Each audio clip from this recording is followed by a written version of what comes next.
My husband promised me his loyalty, but when I found out he was having an affair, he kicked me out of the house and told me to leave like the failure you are. As I stood in the street, humiliated, I swore I would make him pay. But what he didn't realize was that his infidelity would become his biggest regret. I want to say I was surprised. Shocked. But the truth is, deep down, I think I always knew Derek was the type of man who'd trade in loyalty for ego the minute he felt bored. I just didn't want to believe I'd married someone like that. I was so wrapped up in keeping our family together that I stopped noticing how far I disappeared. The night he kicked me out, I didn't even argue. What was the point? He'd already made up his mind. I just stood there, suitcase in hand, barefoot on the concrete. It was cold. Not winter cold, but that sharp Kansas chill that creeps into your bones. The street was quiet, and I remember hearing the hum of the streetlight above me and the sound of the sprinklers kicking on down the block. I called my sister Cheryl. She lived across town. We hadn't been close in years. Not since she told me she thought Derek was fake. I should have listened. But when she picked up and heard my voice, shaky and flat, she said, "You can stay here. I don't need details. Just come." I spent that night on her couch, not sleeping. I replayed everything. Every moment I let slide. Every insult I brushed off. Every time I told myself he was just stressed. The next morning, I called a lawyer. Cheryl helped me find one. She even drove me to the office. I'll never forget what she said when we pulled into the lot. "You gave that man 17 years of your life. Don't let him walk away clean." The lawyer, Rachel, was blunt but kind. She told me what I already knew. Kansas is a no-fault divorce state, meaning the cheating wouldn't matter much legally. But what did matter was money, assets, paper trails. I didn't have much in my name. The house, the cars, even the retirement accounts. He'd made sure everything was tied to him. But Rachel asked one question that changed everything. "Did you ever sign a postnup or any kind of marital agreement?" Turns out, 6 years ago, Derek had me sign paperwork he claimed was for tax purposes. I was exhausted from Lucas's ear infections and working nights at a tutoring center. I didn't even read it. Just signed where he pointed. Rachel got a copy. It wasn't about taxes. It was a marital asset agreement. Hidden in legal speak, it gave Derek sole ownership over most of our major assets, including the house if we divorced. He planned this, Rachel said. This wasn't a man who made a mistake. He was building a trap. And he had. Slowly. Over years. Turning me into someone without power, without leverage. But he forgot something. Something he didn't see coming. Me. I started digging. Cheryl and I went through every file, every email. Rachel filed subpoenas. I pulled old bank statements, receipts, anything I could remember.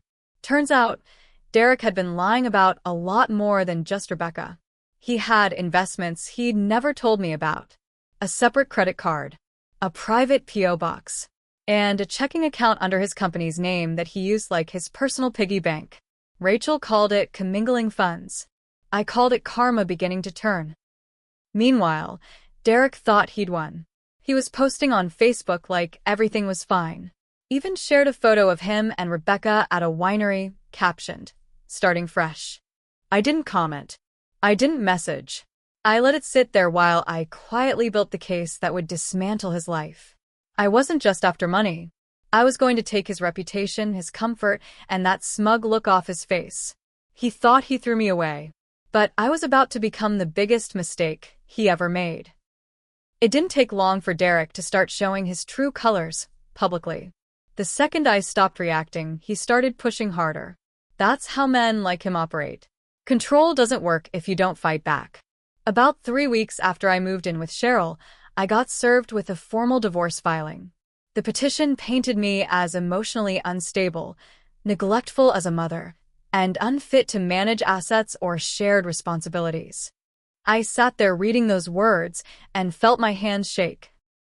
Not because I believed any of it, but because I knew Lucas might one day read this crap in court records. That's when I decided to stop playing fair. I told Rachel we were going to fight dirty but smart. Derek made the mistake of thinking his affair was a personal issue. What he didn't understand was that Rebecca, his mistress, was married too, and her husband, Daniel, had no idea. I reached out to him. I didn't threaten, didn't accuse. I just said, I think we both deserve to know the truth. He didn't believe me at first. Then I forwarded him the texts, the hotel receipts, the messages about spending weekends together when it's all over. Daniel was silent for almost a full minute. Then he said, "She told me you were the crazy one." I said, "Yeah." That's what liars do. Daniel and I agreed on one thing: if we were going down, we were taking them with us.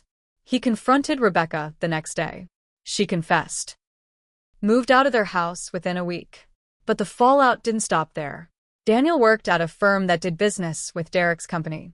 Quietly, he started talking to people, spreading the truth about what kind of man Derek really was, how he blurred lines between business expenses and personal indulgence. Meanwhile, Rachel filed an emergency motion in court. We presented proof of financial manipulation, hidden assets, and the fact that Derek was funneling company money into private accounts. Not only did the judge freeze Derek's accounts temporarily, but he also ordered a forensic audit. That was when Derek called me for the first time in 2 months. "You think you're gonna win?" he said. "You're pathetic. You don't have the brain power to beat me." I laughed. Not a fake one, a real one. Because in that moment, I finally understood. Derek wasn't a genius. He was just a bully with a briefcase. He tried to drag Lucas into it next. Claimed I was poisoning him against his father. Told the court he wanted full custody. Lucas, who was now old enough to speak for himself, asked to testify. When the judge asked him if he wanted to live with his dad, he said, "No. He lies to people and treats my mom like garbage." Derek turned red. Rebecca wasn't there. She dumped him after Daniel filed for divorce and exposed her to her entire church group and employer. She lost her job, her social circle, everything. Now Derek was left with no mistress, no control, and no money he could touch. But I wasn't done, because his pride was still intact, and that's what I was going to take next. Just when I thought things were settling into a rhythm, me rebuilding, Derek unraveling, the story took a sharp turn.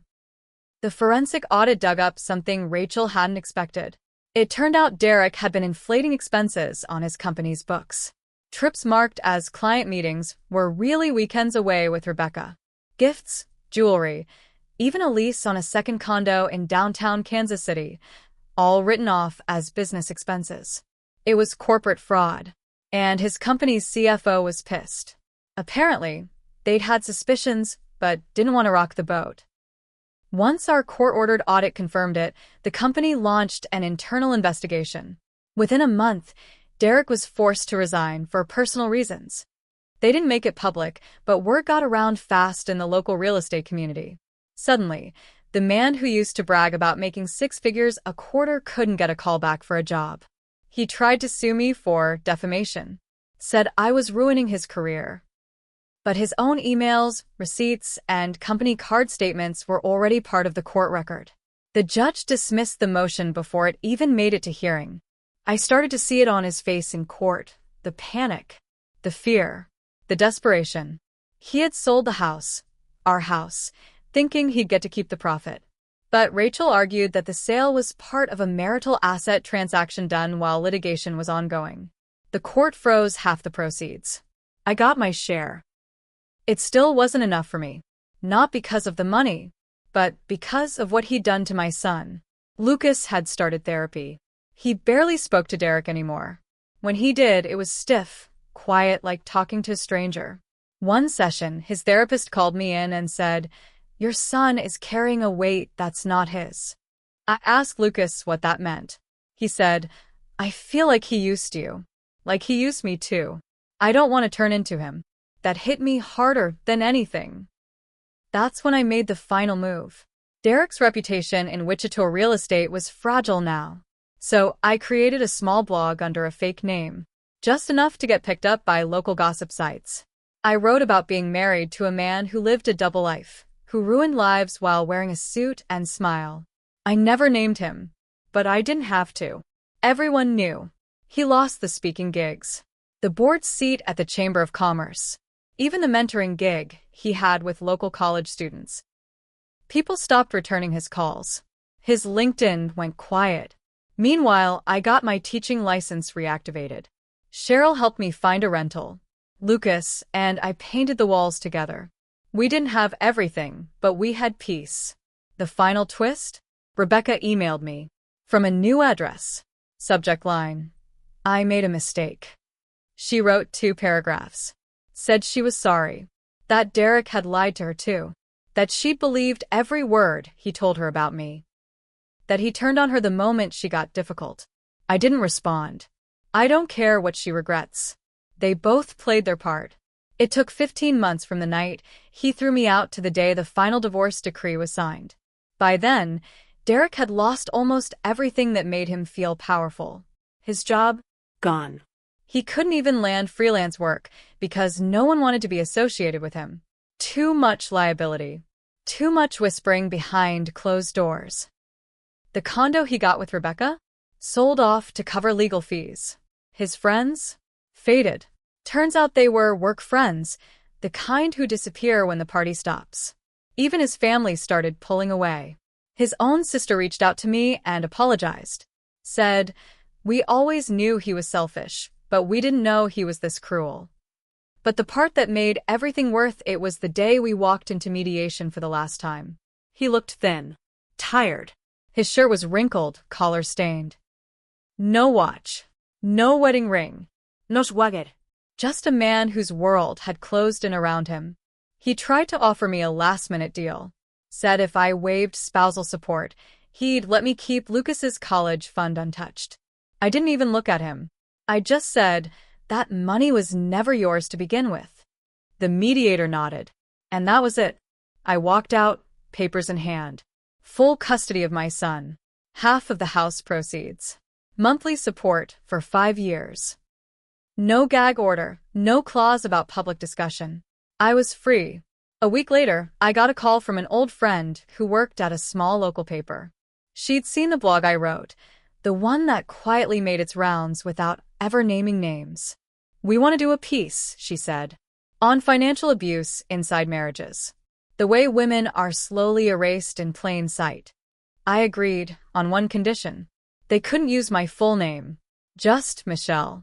The article ran a month later. It didn't go viral. But locally, people knew. People asked questions. And people remembered. A few weeks after that, I ran into Derek in a grocery store parking lot. He was sitting in his car alone, eating fast food. He looked up, saw me, and froze. I didn't flinch. I didn't smile. I walked past him like he was invisible. Because he was. That was my final revenge. Not just taking his money. Not just exposing him. But leaving him hollow. Surrounded by silence. Ignored by the same world he used to think revolved around him. Lucas and I are rebuilding. It's not perfect. But it's ours.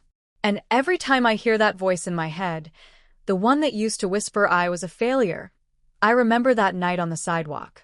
The way the cold cut through me. The way the door shut behind me like I was nothing. And I smile. Because I made sure he'd never forget the woman he tried to destroy. And I made sure he regrets it every single day.